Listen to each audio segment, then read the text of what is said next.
중요하게 봐야 되는 게 이제 시장의 어떤 성장성이에요. 지금 성장하는 그러한 산업이 이제 두 가지입니다. 첫 번째가 이제 인공지능입니다. 그 다음에 또 봐야 되는 시장이 이 시장도 상당히 성장을 많이 합니다. 매년 뭐 10% 이상. 그래서 시장을 타겟팅하고 있는 회사를 좀 볼 필요가 있어요. 제가 뭐 말씀드리면은 뭐 예를 들면 상당히 약하죠. 지금 이제 한국이 팹리스 산업이 중국이랑 대만보다도 못해요. 상당히 약하죠. 그래서 지금 이제 과제는 이제 특별한 경제 강의 모직 특강. 안녕하십니까, 권영화입니다. 만나 뵙게 돼서 반갑습니다.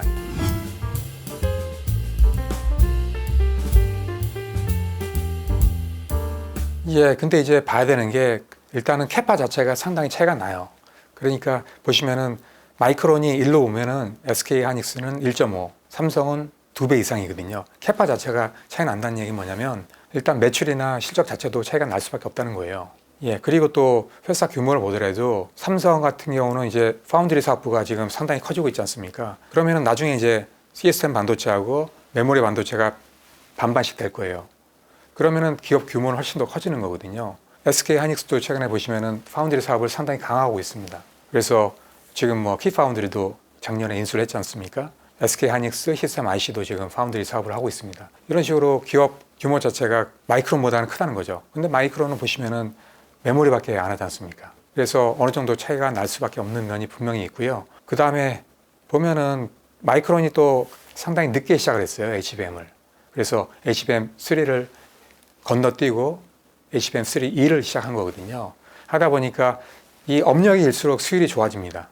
근데 수율이 어떻게 나올지 잘 모른다는 거죠. SK는 오래 했기 때문에 상당히 수율이 잘 나오거든요. 그 다음에 또 캐파 자체도 차이가 나고요. 하기 때문에 불리하지 않을까라고 이제 봅니다, 마이크론은. 제가 보기에는 일부는 가져가겠죠. 뭐 20%까지 가져간다는 플랜이 있던데, 그렇다 하더라도 뭐 될지는 모르겠지만 이 시장 자체가 지금 뭐 아까 말씀드린 대로 100% 이상 성장한다면은 그 일부 부분밖에 안 되거든요. 나머지 시장은 삼성이나 SK에서 가져간다면 엄청난 성장이 되는 거죠. 저는 상당히 좋은 징조라고 봐요. 물론 이제 다른 국가에서도 많이 투자를 하고 있지만 보면은 지금까지 보시면 한국은 메모리 반도체 성장 위주였잖아요. 근데 지금 보시면은 그 메가 클러스터가 메모리도 물론 포함이 되지만 기본적으로 시스템 반도체 분야입니다. 그 시스템 반도체는 제가 말씀드린 대로 분업화가 돼 있어요. 보면은 그 클러스터 단지 보시면 이렇게 지역마다 특화되어 있습니다. 예를 들면 뭐 성남 쪽은 팹리스, 평택이나 이쪽은 파운드리, 그 다음에 이천이나 이쪽은 메모리, 이런 식으로 이제 특화가 돼 있어요. 그래서 보면은 그 부분마다 다 살리겠다는 거거든요. 그래서 시스템 반도체는 그 생태가 상당히 중요한데요.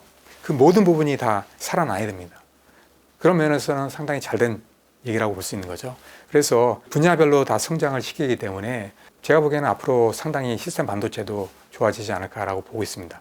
그래서 시스템 반도체는 기본적으로 파운드리가 주축이 돼가지고 뭐 디자인 하우스라든지 뭐 IP 기업이라든지 팹리스라든지 오셋 기업이라든지 또 여러 가지 이제 기업들이 같이 이제 공주하는 그러한 생태계 시스템이 구축이 돼야 되는데, 그런 면에서 본다 그러면 상당히 좋은 징조죠. 그런 생태계가 연결이 이렇게 딱 돼가지고 잘 이제 견고하게 이제 구축이 된다 그러면은 반도체 산업이 성장할 수밖에 없는 거죠.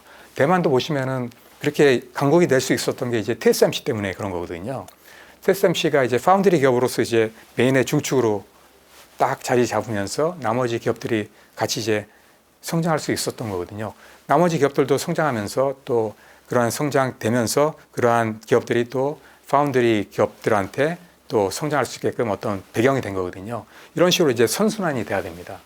그런 면에서 본다면 그 생태계 구축은 상당히 좋은 현상이라고 볼 수 있는 거죠. 근데 기본적으로 보실 게 있어요. 뭐가 있냐면 그 처음 우리나라가 시작한 게 이제 메모리 반도체지 않습니까? 메모리 반도체는 그 시스템 반도체랑 비교하면 기술력 자체가 좀 차이가 납니다. 그러니까 메모리 반도체보다는 시스템 반도체 쪽이 기술력이 더 높아요. 그러니까 메모리 반도체는 그 대량 생산할 수 있으면서 자본이 있으면 쉽게 할 수 있는 비즈니스였던 거예요. 하다 보니까 메모리 반도체를 했던 거거든요. 근데 시스템 반도체는 주로 이제 분업화가 되어 있기 때문에 조그만 기업들이 해야 됩니다. 또 제품이 되게 다양합니다. 하다 보니까 이제 다품종 소량 생산입니다. 하다 보니까 이게 맞지가 않는 거예요, 한국에는. 하다 보니까 이제 메모리 반도체 쪽을 위주로 이제 성장을 해온 거죠. 그리고 기술력 자체도 보시면 이제 메모리조차도 이제 따라하기 어려울 정도로 상당히 기술력이 없었던 거죠. 하다 보니까 메모리 반도체를 먼저 시작을 한 겁니다. 근데 이제 아시다시피 지금 시스템 반도체 쪽의 시장이 훨씬 더 크지 않습니까? 그쪽을 지금 하고 있는 거죠. 근데 이제 한국은 중소기업들이 많이 성장을 못했어요. 왜냐하면 대기업 위주로 이제 산업 정책이라든지 이런 걸 또 하다 보니까 그쪽에 많이 이제 지원을 한 거죠. 하다 보니까 또 패밀리스 기업이나 이런 기업들도 너무 이제 대기업들에 이제 위전을 하면서 커다 보니까 문제가 있었던 거예요. 해외에 이렇게 나가야 되는데 그런 거를 별로 안 했던 거예요. 하다 보니까 그 생태계가 구축이 안 된 거예요. 물론 이제 말씀드린 대로 지금 이제 시스템 반도체 산업도 키우려고 지금 패밀리스 기업들도 많이 지원을 하고 있습니다. 그래서 앞으로는 좀 나아질 거라고 이제 보고 있습니다. 그러면 미국이랑 비교를 했을 때 우리나라가 설계 쪽에서 한 비중이 한 몇 프로 정도? 상당히 약하죠. 지금 이제 마켓쉐어를 보시면 설계 쪽은 미국이 한 3분의 2 정도 차지하고 있어요. 한 67% 정도 하고 있고요. 한국은 불과 뭐 3.4% 그거밖에 안 됩니다. 엄청난 차이가 있죠. 한국이 패밀리스 산업이 중국이랑 대만보다도 못해요. 상당히 약하죠. 그래서 지금 이제 과제는 이제 파운드리를 비롯해가지고 이제 그 패밀리스 생태계를 키우는 게 지금 이제 과제입니다. 그게 커야만 진짜로 이제 한국이 반도체 진정한 강국이 될 수 있는 거죠. 어쨌든 제조반에서는 좀 살아남기가 좀 그렇다는. 그러니까 제조를 하더라도 이제 파운드리 쪽으로 해야죠. 파운드리 쪽으로 강화를 해야죠. 그렇게 이제 파운드리 쪽으로 강화를 하게 되면 또 패밀리스 기업들이 살아나거든요. 그리고 또 마찬가지로 파운드리 기업들이 커져 나가면 마찬가지로 소부장 기업이라든지 주변에 있던 기업들이 아까 그 생태계 기업들이 살아날 수 있는 거죠. 상장된 기업들이 상당히 많은데요. 제가 보기에는 일단은 기술력도 물론 중요하지만 중요하게 봐야 되는 게 이제 시장의 어떤 성장성이에요. 그러니까 아무리 기업이 뭐 기술력이 있다 해도 성장하지 않는 그 산업에 들어가면은 성장할 수 없거든요.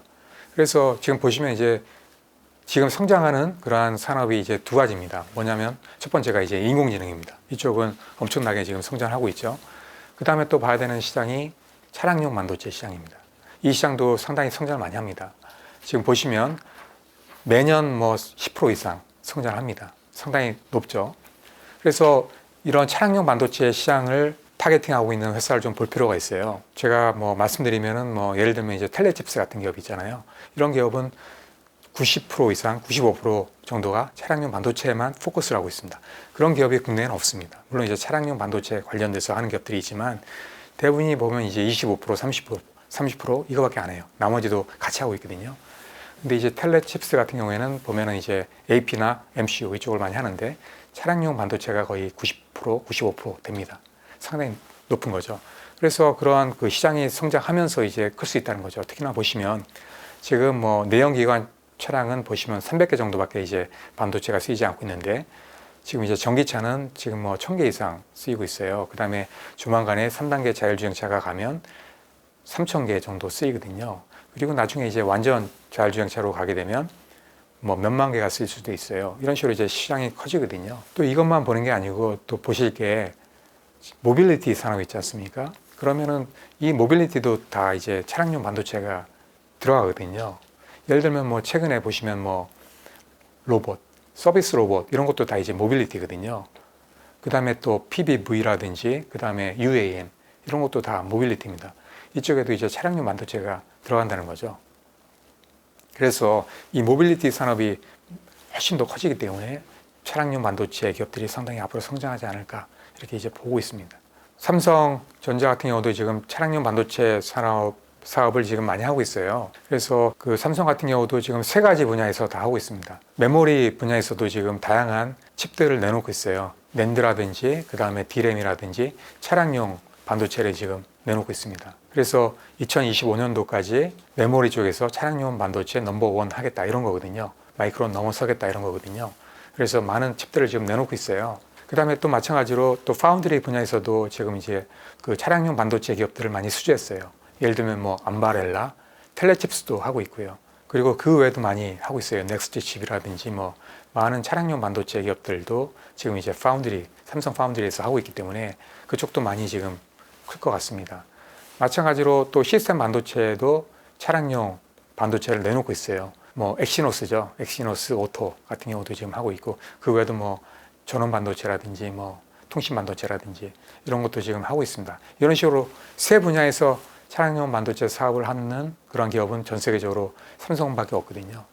그래서 뭐 커지는 시장에 지금 이제 들어간 거죠. 예전에는 시장이 크지 않았기 때문에 삼성이 그렇게 신경을 쓰지 않았습니다. 근데 지금 말씀드린 대로 차량용 반도체 시장이 커지고 있기 때문에 삼성이 이제는 시장 크기만큼 이제 할 만한 사업이 된 거죠. 그래서 지금 하고 있는 거죠. A시밴만큼이 될지는 모르겠어요. 근데 이제 중요한 게 있어요. 여기서 아까 말씀하셨는데 나중에 이제 그 차량용 반도체도 A시밴이 아마 차량에 들어갈 가능성이 큽니다.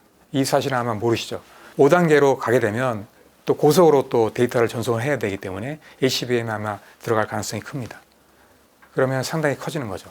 그리고 또 마찬가지로 자율주행차도 이게 인공지능입니다. 그래서 그 뭐 5나노, 3나노 이런 식으로 계속 이제 첨단으로 가야 되거든요. 그래서 인공지능이라고 보면 돼요. AP라든지 이런 게 다 인공지능 반도체가 쓰입니다. 5단계가 되면. 그렇죠. 인공지능 반도체는 반드시 A시밴이 쓰일 수밖에 없는 거죠. 왜냐하면 이제 데이터 처리를 빨리 해야 되는데 일반 메모리는 데이터 처리를 빨리 할 수가 없어요. 그래서 A시밴이 쓰이는 거거든요.